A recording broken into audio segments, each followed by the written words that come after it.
to teach you the topic carbon and its compounds. Okay, तो first of all हम इसमें पढ़ेंगे first topic bonding in carbon, covalent bond, right? First subtopic. Next we'll discuss versatile nature of carbon.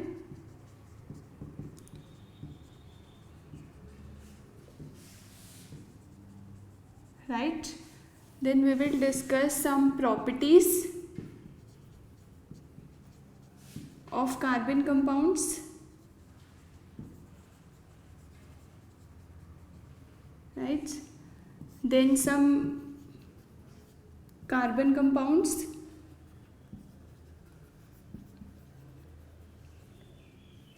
and last is soaps and detergent.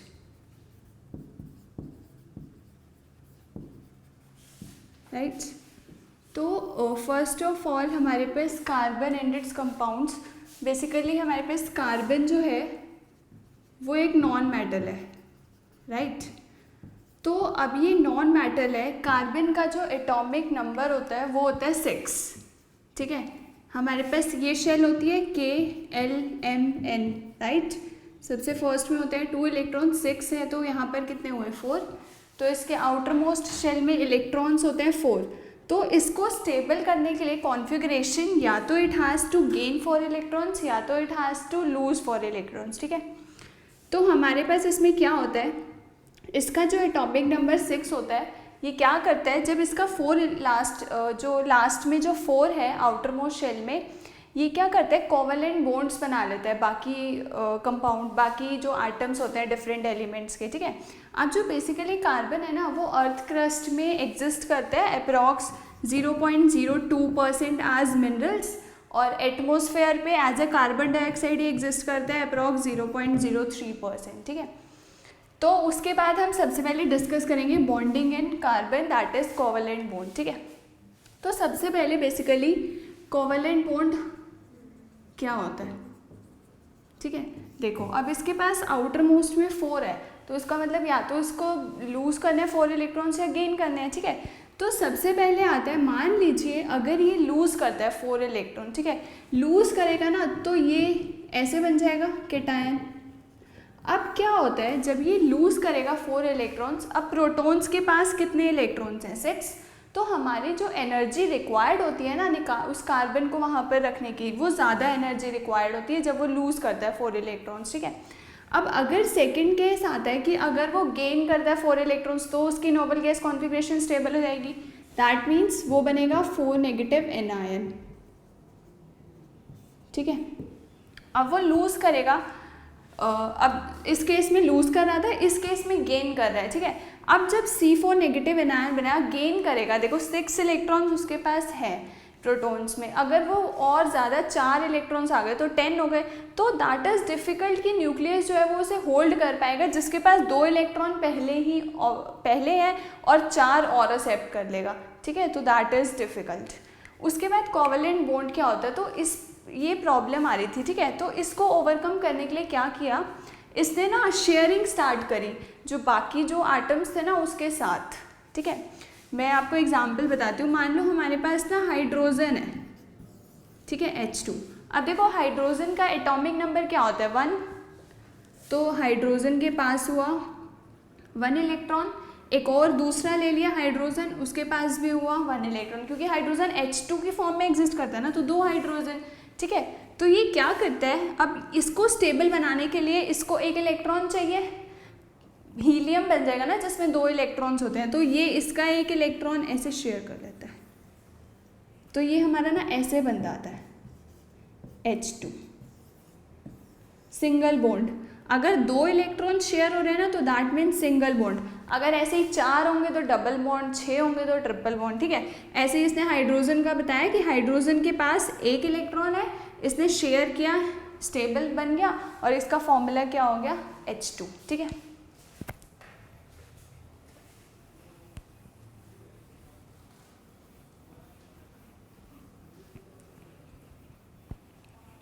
और examples ले लेते हैं. सी chlorine है हमारे पास, ठीक है, क्लोरीन है, क्लोरीन Cl2, देखो Cl। अब क्लोरीन का जो एटॉमिक नंबर होता है वो कितना होता है 17। तो आउटर मोस्ट शेल में कितने इलेक्ट्रॉन्स हुए Klm, दैट इज 2, 8 और 17 7 हुए। तो इसको अब 8 कंप्लीट करना है तो इसे एक ही इलेक्ट्रॉन चाहिए, तो इस क्या करेगा 1 2 3 4 5 6 7, एक शेयर कर लेगा, वहाँ से ये एक शेयर करेगा 1 2 3 4 5 6 7, देखो ये 8 हो गए और ये 8 हो गए, 2 इलेक्ट्रॉन्स शेयर हो गए, तो इनके बीच में क्या हो गया सिंगल बॉन्ड, ठीक है। ऐसे ही और एग्जाम्पल्स ले लीजिए, ऑक्सीजन ले लीजिए O2, ठीक है, ऑक्सीजन का एटॉमिक नंबर कितना होता है 8, आउटर मोस्ट में कितना होता है Klm 2 और 6, आउटर मोस्ट में कितना होता है 6 O ऑक्सीजन 6 है। अब देखो तो इसको 2 इलेक्ट्रॉन्स चाहिए स्टेबल करने के लिए, तो 1 2 3 4, 2 इसने यहाँ पर कर दिए, ठीक है। इसके दिखाने के लिए हम ऐसे क्रॉस दिखा दीजिए ताकि डिफरेंस पता लग जाए, तो 1 2 3 4 5 6, ये ऐसे बन गए और ये ऐसे, देखो हो गए ना 8, 1 2 3 4 5 6 7 8 और यहाँ पर भी 8, तो ये बन गया हमारा O। अब देखो यहाँ पर 4 इलेक्ट्रॉन्स शेयर होते हैं, इसके बीच में डबल बॉन्ड आ जाएगा, ठीक है, ऐसे होगा। अगर 6 इलेक्ट्रॉन्स होंगे तो ट्रिपल बॉन्ड आ जाएगा।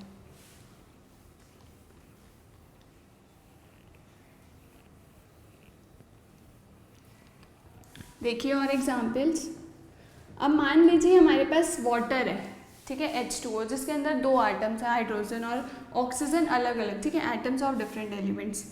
तो देखो हाइड्रोजन का जो एटॉमिक नंबर होता है वो 1 होता है, ठीक है, और ऑक्सीजन का कितना होता है 8, इसमें 1 ही होता है सिर्फ, उसके आउटर मोस्ट में कितना होता है 2 और 6, तो आउटर मोस्ट में 6 हो गया, तो उसे 2 इलेक्ट्रॉन्स चाहिए, तो ये क्या करेगा, देखो ऑक्सीजन H और H, ठीक है, इसके कितने हैं 6, तो 1 2 3 4, एक ये इससे शेयर करेगा, एक इससे 6, हाइड्रोजन में कितना है 1, एक हाइड्रोजन का ये हो गया, एक हाइड्रोजन का ये, इसकी हो गई 2 स्टेबल, इस हाइड्रोजन की भी 2 हो गई और इसकी हो गई 8, ठीक है, देखो हो गए इसके पूरे 8 इलेक्ट्रॉन्स और उसके 2, तो ये कैसे बना हमारा HO और H, ठीक है, ये बन गया वाटर का, सिंगल बॉन्ड आया है क्योंकि सिर्फ 2 इलेक्ट्रॉन्स शेयर हुआ, एक पेयर ऑफ इलेक्ट्रॉन शेयर हुआ, ठीक है, वी कैन से। ओके, अब एक और एग्जाम्पल देखिए, मान लीजिए हमारे पास है अमोनिया विच इज NH3, ठीक है। अब नाइट्रोजन का जो एटॉमिक नंबर होता है वो होता है 7, हाइड्रोजन का एटॉमिक नंबर क्या होता है 1, ठीक है। तो नाइट्रोजन को कितना चाहिए, अब एक इलेक्ट्रॉन चाहिए स्टेबल करने के लिए, तो इसने लिया सेवन होता है, तो ये डिवाइड हो गया ना 2 और 5 में, तो it needs 3 electrons to complete its valence shell C। अब ये नाइट्रोजन है, यहाँ पे 3 हाइड्रोजन आ गए, नाइट्रोजन के आउटर मोस्ट शेल में 5 इलेक्ट्रॉन्स है, तो इस 1 इससे शेयर किया, एक इससे किया और 2 यहाँ पर रह गए, राइट। और हाइड्रोजन के पास एक एक इलेक्ट्रॉन्स है, तो 1 2 और एक इसका 3, इसके हो गए स्टेबल और ये नाइट्रोजन के हो गए 8 कंप्लीट, ठीक है। तो इसमें देखो क्या बनाइए, हाइड्रोजन एक सिंगल बॉन्ड H और एक यहाँ पर, और यहाँ पर 2 इलेक्ट्रॉन शेयर हुए, दैट इज़ कि यहाँ पर इसलिए सिंगल बॉन्ड आया, अगर 4 इलेक्ट्रॉन शेयर होंगे तो डबल बॉन्ड्स आ जाएगा, ठीक है।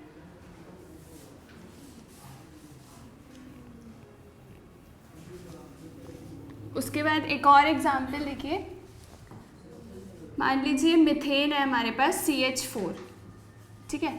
अब कार्बन का एटॉमिक नंबर क्या होता है 6 और हाइड्रोजन का कितना होता है 1, तो कार्बन का जो आउटर मोस्ट में हो गया वो हो गया 4, ठीक है। तो कार्बन यहाँ पर आया, हाइड्रोजन हाइड्रोजन हाइड्रोजन हाइड्रोजन, ठीक है, 4 हाइड्रोजन हो गए। अब कार्बन के पास 4 है तो 1 2 3 एंड 4। हाइड्रोजन के पास 1 1 है, 1 2 3 एंड 4। तो इसके ये पूरे 2 हो गए, इसके भी ये हो गए, इसके भी हो गए, इसके भी हो गए, और इसके शेयरिंग से ये पूरा 8 इलेक्ट्रॉन्स।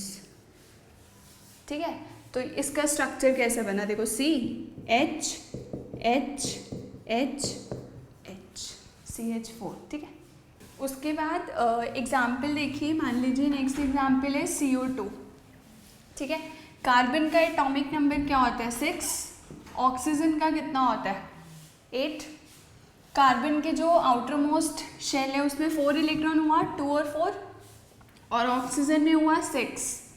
ठीक है, तो इसे अब ये ऑक्सीजन से देखो कैसे लेगा इलेक्ट्रॉन्स 4।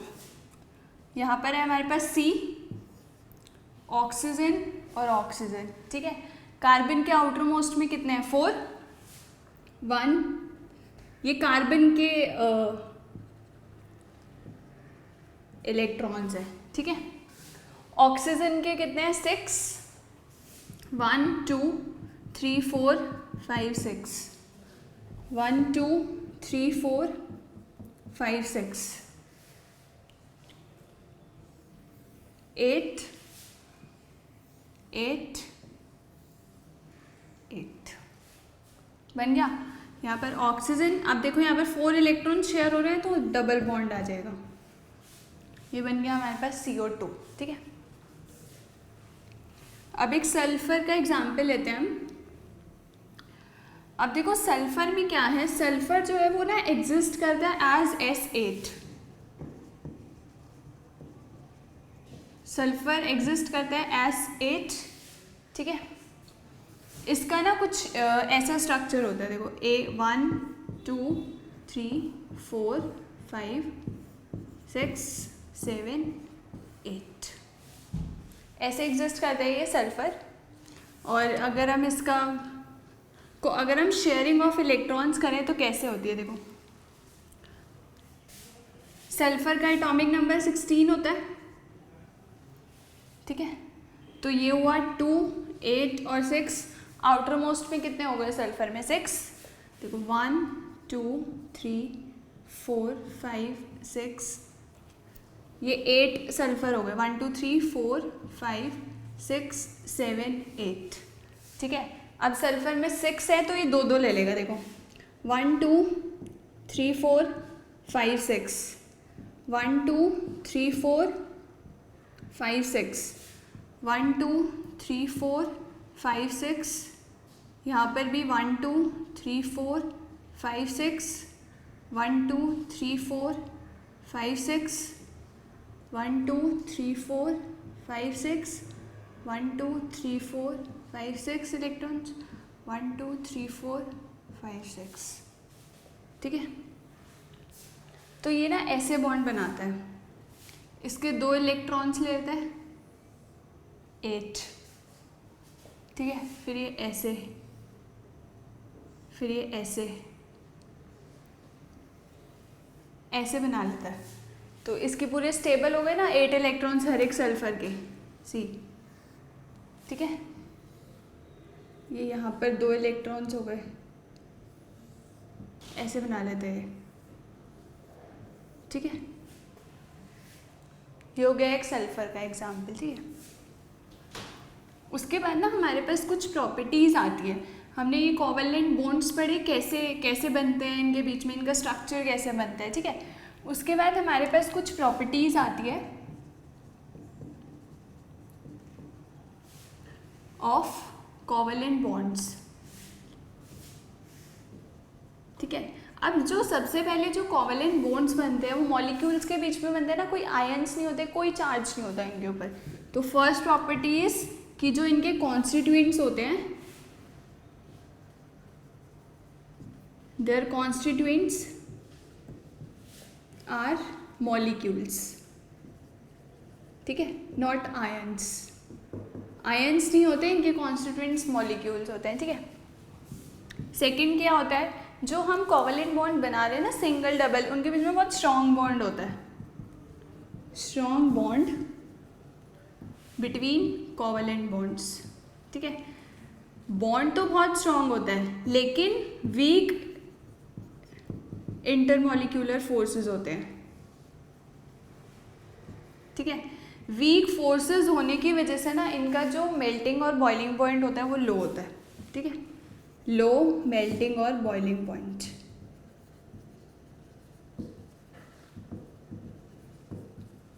डायमंड और ग्रेफाइट एक्सेप्शन है इन केस का। डायमंड और ग्रेफाइट में स्ट्रॉन्ग बॉन्ड, उसमें हाई मेल्टिंग और बॉइलिंग पॉइंट होता है, ठीक है। थर्ड क्या होता है, इसमें जो इलेक्ट्रॉन्स होते हैं ना दैट आर शेयर्ड, शेयर करके ही वो कोवेलेंट बॉन्ड्स बनाते हैं ना। No free charge electrons,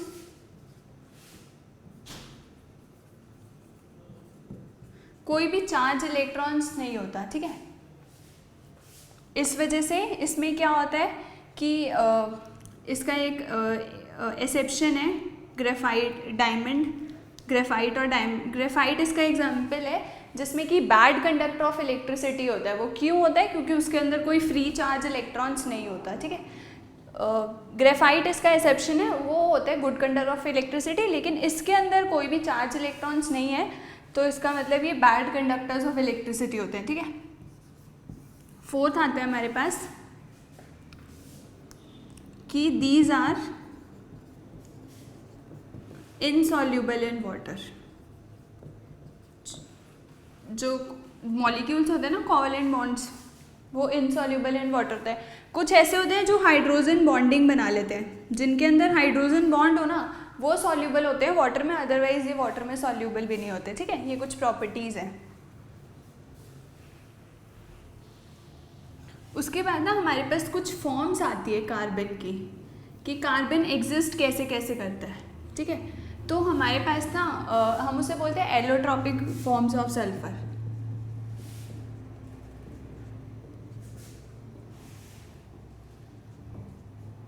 carbon, allotropic forms of carbon, ठीक है। तो कार्बन जो होता है वो एग्जिस्ट करता है एज ए डायमंड, ग्रेफाइट, और एक बकमिंस्टर फलरेन है, और एक चारकोल की फॉर्म में एग्जिस्ट करता है, कोल में एग्जिस्ट करता है, ठीक है। तो इसमें से ना हम तीन पढ़ेंगे। फर्स्ट इज डायमंड, ठीक है। सेकंड हम पढ़ेंगे ग्रेफाइट, थर्ड हम पढ़ेंगे बकमिंस्टर फलरेन, ठीक है। अब इन तीनों की प्रॉपर्टीज, स्ट्रक्चर और यूजेस पढ़ेंगे हम। सबसे पहले पढ़ेंगे डायमंड की, ठीक है। अब जो एलोट्रॉपी ऑफ कार्बन है जो हम पढ़ रहे हैं, ग्रेफाइट, डायमंड और फलरेन्स, तो एलोट्रॉपी का बेसिकली मतलब क्या होता है, इसकी ना डिफर करता है अरेंजमेंट ऑफ द एटम्स में, ठीक है। अरेंजमेंट में डिफर होता है और नंबर ऑफ एटम्स में, लेकिन केमिकली दे आर सेम, ठीक है। तो सबसे फर्स्ट आता है हमारे पास डायमंड, ठीक है। डायमंड की प्रॉपर्टीज, ठीक है। सबसे पहले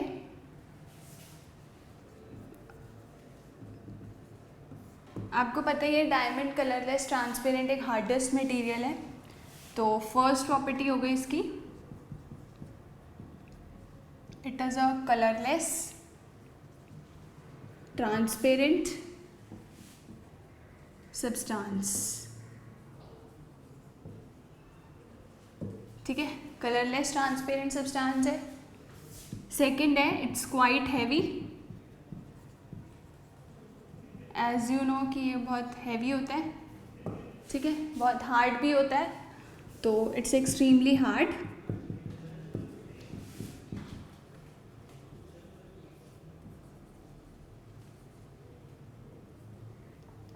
ठीक है। इसमें जो होता है हाई मेल्टिंग पॉइंट होता है इसका,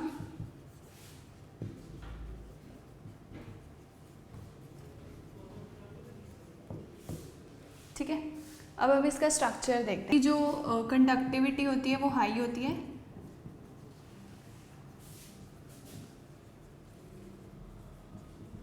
ठीक है।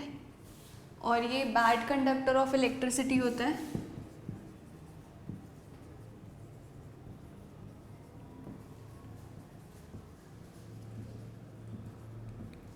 और जब हम इसे हीट करेंगे ना स्ट्रॉन्ग, तो ये कार्बन डाइऑक्साइड बना देता है। तो that strong heating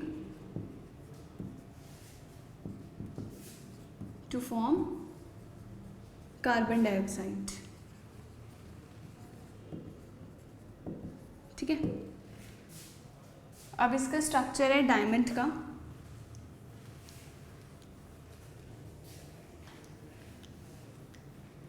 C diamond में जो कार्बन एटम्स है ना, हर एक कार्बन एटम हमारा 4 कार्बन एटम से कंबाइन होता है दूसरे एलिमेंट के। ठीक है, ये इसका स्ट्रक्चर होता है। देखो मान लीजिए ये हमारे पास कार्बन है, ठीक है, 1 2 3 4 से अटैच है, फिर ये कार्बन है 1 2 3 4, ठीक है,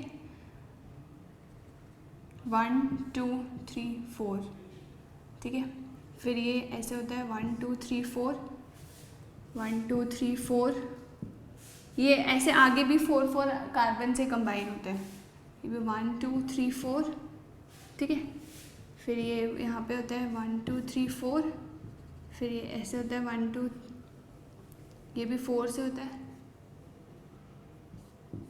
ठीक है, फिर ऐसे ये भी 4 से होता है, ऐसे ये भी 4 से होता है, ठीक है, ऐसे ये कंबाइन होते हैं। ठीक है, ये इसका स्ट्रक्चर हो गया। इसमें क्या होता है, जो बॉन्ड होता है ना इनके बीच में बहुत स्ट्रॉन्ग होता है, तो इसलिए इसको ब्रेक करने में बहुत ज़्यादा एनर्जी लगती है, तो इसलिए इसका हाई मेल्टिंग पॉइंट होता है। ठीक है, इसका रीज़न यही है कि इसके अंदर बहुत स्ट्रॉन्ग बॉन्ड्स होते हैं, जो भी कार्बन शेयरिंग से बने होते हैं, तो उसको ब्रेक करने में बहुत एनर्जी लग जाती है, इसलिए मेल्टिंग पॉइंट इज़ हाई। ठीक है, इसके स्ट्रक्चर में बस यही है। उसके बाद इसके कुछ यूजेस आते हैं। ठीक है, यूजेस ऑफ डायमंड्स। ठीक है, आपको पता ही है डायमंड्स जो है बहुत हार्डेस्ट है, हैवी है बहुत, तो इसलिए ना इसके हार्ड नेचर की वजह से ना ये यूज़ किया जाता है एज ए नाइफ मार्बल वगैरह ब्रेक करने में। It is used as a knife to break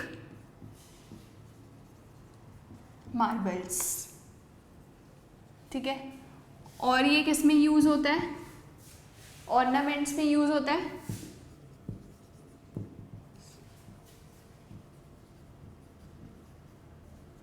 ठीक है, और ये ना पॉलिश करने में भी यूज़ होता है, हार्डर सब्सटेंस को यूज्ड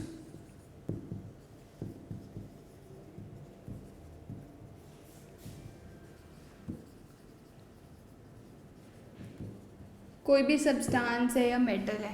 ठीक है, एक तो polishing the harder substance, next है कि जो डाइज है दैट मेड फ्रॉम डायमंड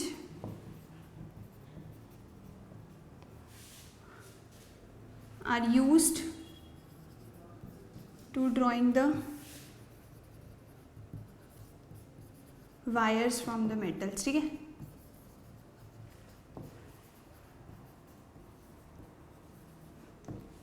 वो मेटल्स में से वायर्स निकालने में यूज़ होता है। उसके बाद डायमंड्स के यूजेस हो गए, उसका स्ट्रक्चर हो गया, उसकी प्रॉपर्टीज़ हो गई। Then we'll discuss about second allotropy, which is graphite।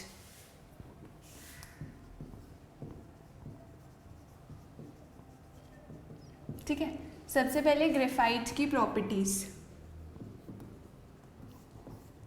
Graphite क्या है, ग्रेश ओपेक सब्सटेंस है। First is greyish black opaque substance है ये। ठीक है, सेकंड जो है, जो ग्रेफाइट है ना, वो डायमंड से लाइट होता है, लाइटर देन डायमंड। डायमंड तो बहुत हैवी होता है, ये लाइट होता है। ठीक है, थर्ड जो है इसकी प्रॉपर्टी वो ये है कि ये ना गुड कंडक्टर ऑफ इलेक्ट्रिसिटी है। गुड कंडक्टर ऑफ इलेक्ट्रिसिटी क्यों है, क्योंकि इसके अंदर फ्री इलेक्ट्रॉन होता है, due to the presence of free electron. ठीक है, एक फ्री इलेक्ट्रॉन इसमें होता है। गुड कंडक्टर ऑफ इलेक्ट्रिसिटी है, लेकिन बैड कंडक्टर ऑफ हीट है।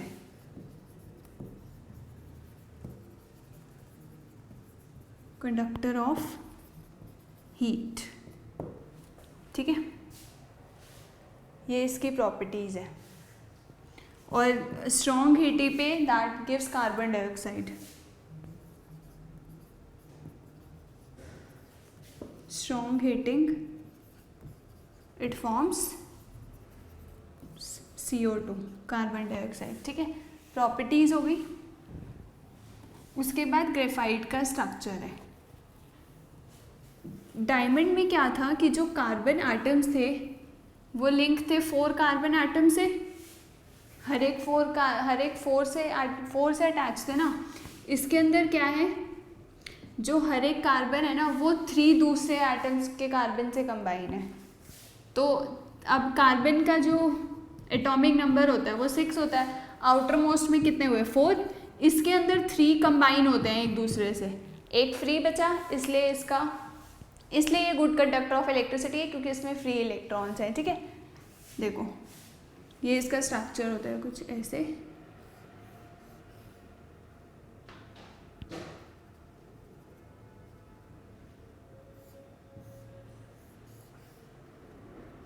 इसके अंदर एक कार्बन जो है ना वो 3 से अटैच है। देखो 1 2 3 1 2 3 हेक्सागोनल रिंग्स बन जाती है इसमें, ऐसे यहाँ पर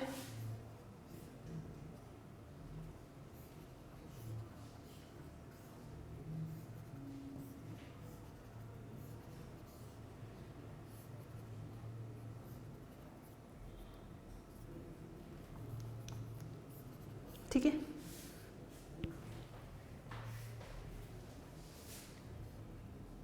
ये हर एक जो कार्बन है ये 3 से कंबाइन है, ये हमारे ऐसे हो जाते हैं, ठीक है।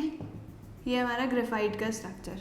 अब इसके अंदर जो कार्बन है वो 3 से अटैच है, तो एक हमारा इलेक्ट्रॉन फ्री हो गया, 3 से अटैच है ना, तो एक फ्री हो गया 4 में से वैलेंसी टेबल के लिए। तो एक फ्री होने की वजह से ना ये गुड कंडक्टर ऑफ इलेक्ट्रिसिटी है, और इसके अंदर मेल्टिंग पॉइंट भी इसका ही होता है, ठीक है। हेक्सागोनल रिंग्स बन जाती है इसमें।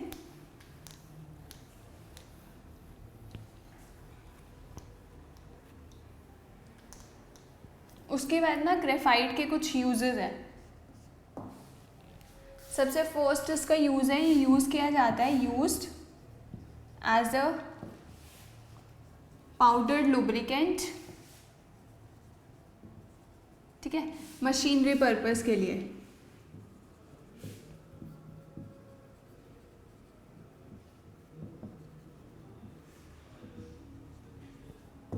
ठीक है, और नेक्स्ट ये यूज करते हैं हम for making electrodes of cell. Graphite use किया जाता है for making electrodes of cell. और दूसरा यूज़ ये, जो पेंसिल के आगे ग्रेश ग्रेश होता है ना, वो ग्रेफाइट का ही होता है, जिस वजह से पेपर जो है वो ब्लैक हो जाता है, राइट। और इसलिए, और ये यूज्ड होता है, यूज्ड फॉर मेकिंग, उसे हम लेड बोलते हैं, फॉर पेंसिल, ठीक है। और इसका इसी वजह से हाई मेल्टिंग पॉइंट होता है, और इसे ना हम ब्लैक लेड भी बोलते हैं और प्लम बैगो भी बोलते हैं, ठीक है। और ये ना ईजली मेल्ट कर देता है सब्सटेंसेस को, ठीक है, तो इसलिए ये हाई मेल्टिंग पॉइंट होता है, क्योंकि इसका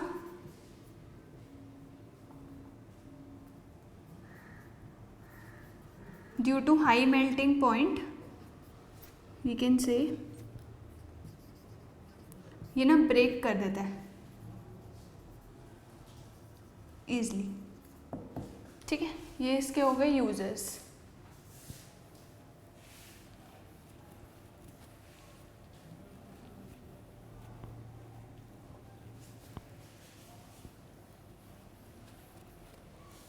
ठीक है, अब थर्ड एलोट्रॉपी जो फॉर्म्स है कार्बन की जो हमें पढ़नी है वो है फिलरीन।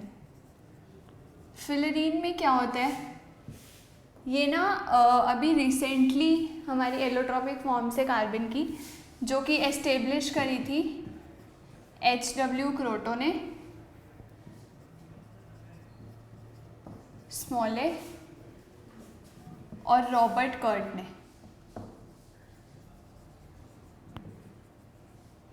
ठीक है, इसका जो नेम है ना वो इसलिए फलरेन है क्योंकि एक आर्किटेक्ट था बकमिंस्टर फलर, तो उसके नाम से इसका नेम फलरेन पड़ा है। ठीक है, उसने क्या कहा था कि उसका जो स्ट्रक्चर होता है ना वो 660 एटम्स ऑफ कार्बन होते हैं, 660, इससे कंबाइन होके जो है फलरेन बनता है। ठीक है, इसका जो स्ट्रक्चर होता है ना वो रिजेंबल करता है, किससे सेम होता है, वो resembles the framework of dome shaped design by the Fuller। इसने डिज़ाइन किया था इसलिए इसका नेम जो है वो फ्यूलर रखा गया। ठीक है, अब इसमें क्या होता है कि 60 कार्बन्स अटैच होते हैं और इसका है ना वैसे स्ट्रक्चर बन जाता है, फुटबॉल लाइक स्ट्रक्चर। ठीक है, सबसे पहले तो हम इसकी पढ़ेंगे प्रॉपर्टीज। ठीक है, फर्स्ट प्रॉपर्टी है इसकी कि ये ना ही तो ज़्यादा हार्ड होता है और ना ही सॉफ्ट होता है।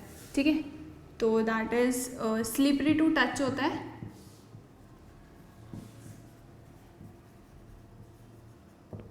ठीक है, नाइदर हार्ड नॉर सॉफ्ट। ठीक है, यूजेस कि एक तो ये डार्क सॉलिड होता है एट रूम टेम्परेचर। ठीक है, उसके बाद है जो फ्यूलरीन है वो ना प्यूरिएस्ट फॉर्म है कार्बन की, क्योंकि इसके अंदर कोई सरफेस बॉन्ड्स या फ्री वैलेंसेस नहीं होती। ठीक है, due to the absence of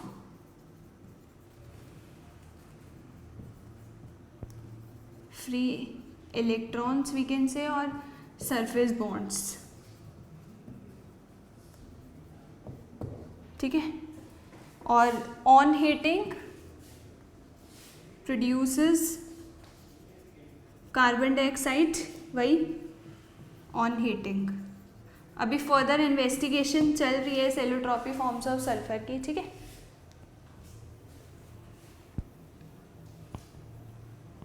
properties के बाद आता है हमारे पास इसका स्ट्रक्चर। स्ट्रक्चर देखो इसके अंदर क्या होता है, इसकी ना फुटबॉल शेप लाइक स्ट्रक्चर होता है जिसके अंदर से 60 कार्बन अटैच होते हैं, तो उसके अंदर ना 20 हमारे हेक्सागोनल होते हैं और 12 हमारे पेंटागोनल होते हैं। ठीक है, इस टाइप का इसका स्ट्रक्चर होता है, सी फुटबॉल लाइक स्ट्रक्चर है।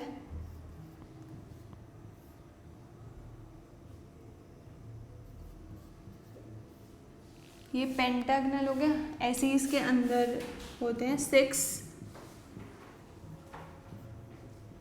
1 2 3 4 5 6, ऐसे यहाँ पर 6 होंगे इससे अटैच। ठीक है, तो इसके अंदर हमारे 20 हेक्सागोनल होते हैं और 12 पेंटागोनल होते हैं। ऐसे ही यहाँ से होंगे 1 2 3 4 5 6, बीच में ये है। ठीक है, फिर यहाँ से बन जाता है, तो हमारा ना फुटबॉल लाइक स्ट्रक्चर बन जाता है इससे।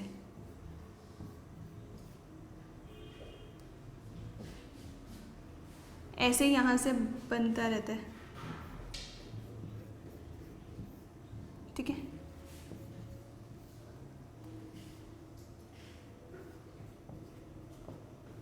ये इससे अटैच हो गया, तो ये ऐसे बन जाता है फुटबॉल लाइक स्ट्रक्चर। सारे कार्बन एटम 660 कार्बन से अटैच हो जाते हैं। ठीक है, ये इसका स्ट्रक्चर है।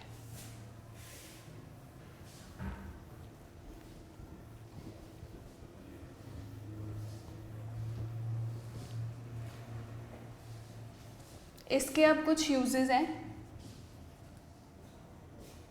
फर्स्ट, कि जो हमारे C60 ऑक्सीजन मॉलिक्यूल है ना,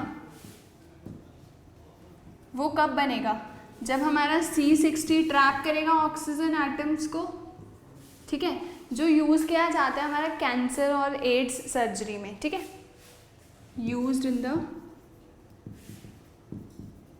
कैंसर एंड एड्स सर्जरी, ठीक है।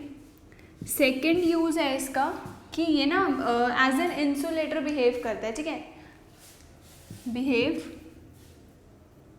एज एन इंसुलेटर, मतलब अगर इंसुलेटर की तरह बिहेव तो करता है, लेकिन कुछ कंडीशंस में ना हम इसे सेमीकंडक्टर में भी कन्वर्ट कर सकते हैं, ठीक है।